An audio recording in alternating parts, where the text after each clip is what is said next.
Hey, welcome back. It's Jason Walter here. According to a recent article that was conducted by the National Association of Home Builders, they noted that construction of single-family houses in order to be rented out has been surging lately.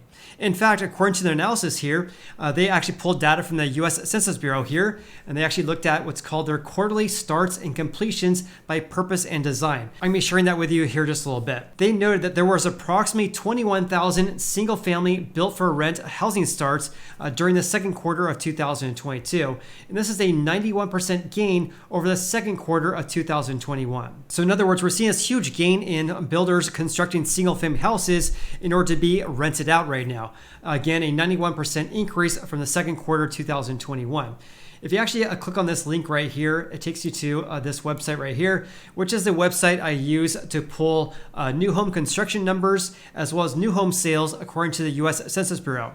And I'll leave a link below for you guys regarding that. And when you click on this link, it takes you to this Excel file right here, which I have added my own insights and my own analysis regarding the trends we're seeing right now. So again, here's the website right here. If my editor can throw it on the screen right here for you guys. It's on the U.S. Census Bureau's website. So here, there's a lot of information here, so I don't want to scare you. I want to give you a high-level overview about this table here and also the one below as well. So these are single-family housing starts, and these are in thousands of units. And this is by purpose and design. And below here is housing starts for 2 units or more. So this entire section right here is for single family housing starts, as you can see right here. So take a look at this. This is why I noted here, and this is something I found to be very interesting. So I decided to make a video regarding it because there's been a lot of reports about Blackstone, for example, buying single family houses in order to rent out. And so that doesn't necessarily include these stats here, but this is an interesting trend that I think it's worth noting here. So take a look at this. So here's a quarterly data for 2019, 2020, 21, and also 2022. So the most recent stats they have is for Q2 of this year. So for single family housing starts, there's approximately 304,000 of those as of the second quarter of this year, which is far higher compared to the second quarter of 2020 and also compared to pre-COVID in 2019 when we had 242,000 single-family housing starts. Now we have 304,000 in the second quarter of this year.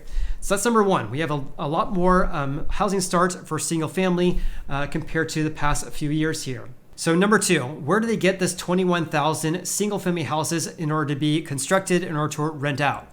So here's where they came up with that number here, and this is based on my own analysis right here. This is the approximate number of single-family housing starts that are being constructed that are ultimately going to be rented out by the home builder.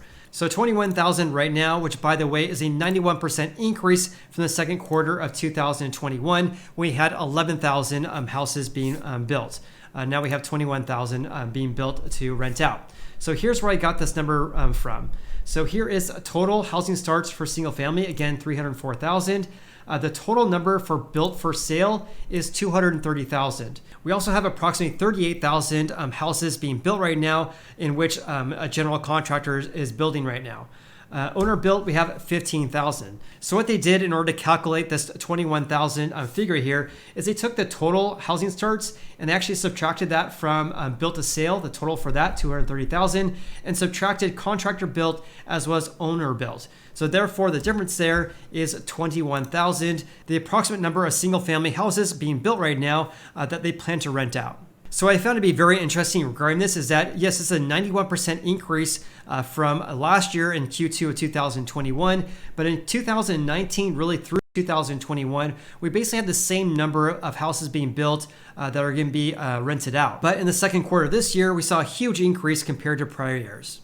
One very important thing to note here is that 21,000 single-family houses is still a very low number.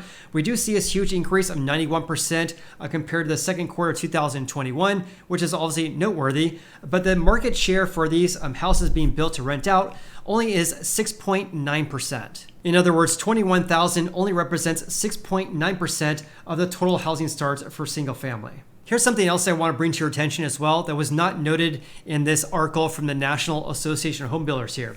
And take a look at this because I often mention this in the channel when I talk about housing construction numbers.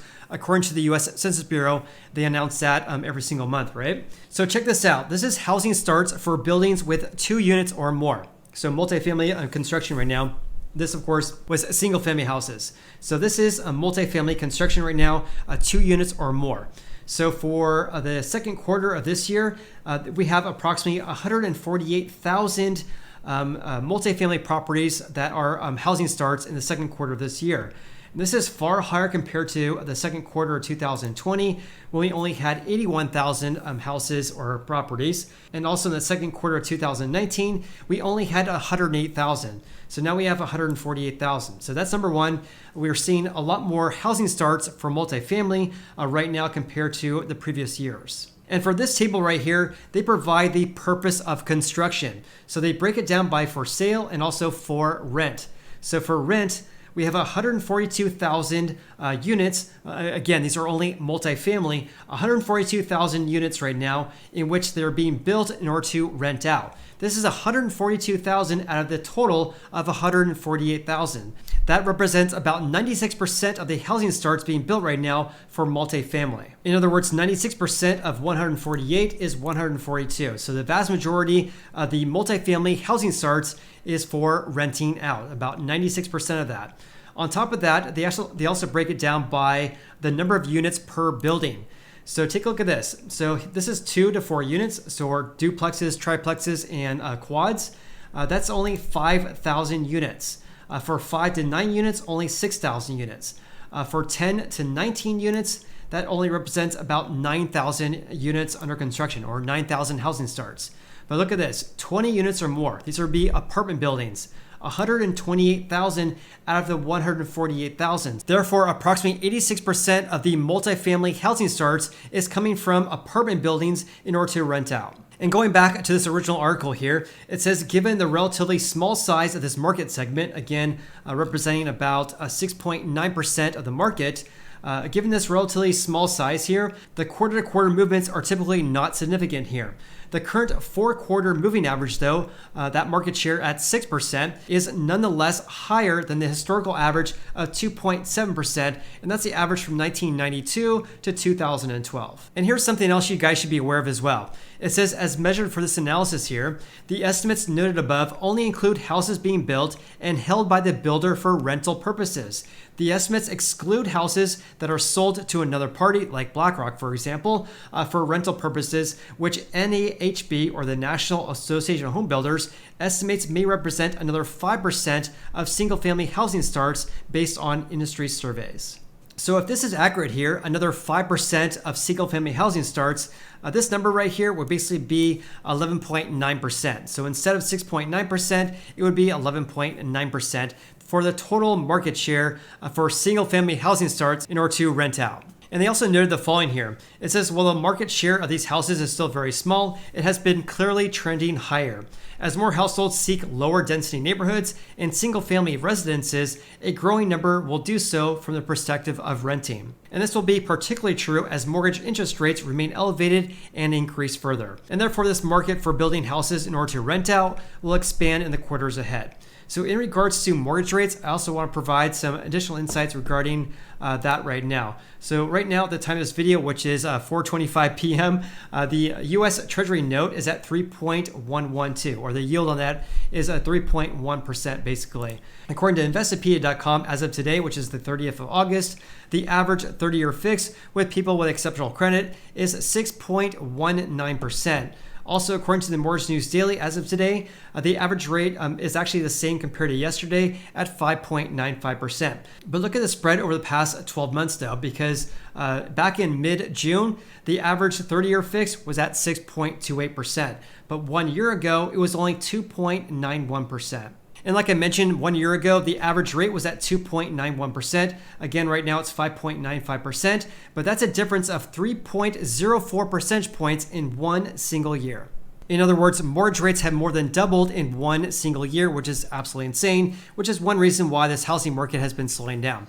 So comment below your biggest takeaways from today's video. Also, if you guys got any value out of today's video whatsoever, then please hit the like button. I greatly appreciate that. Hope you guys have an awesome day and look forward to seeing you on the next video.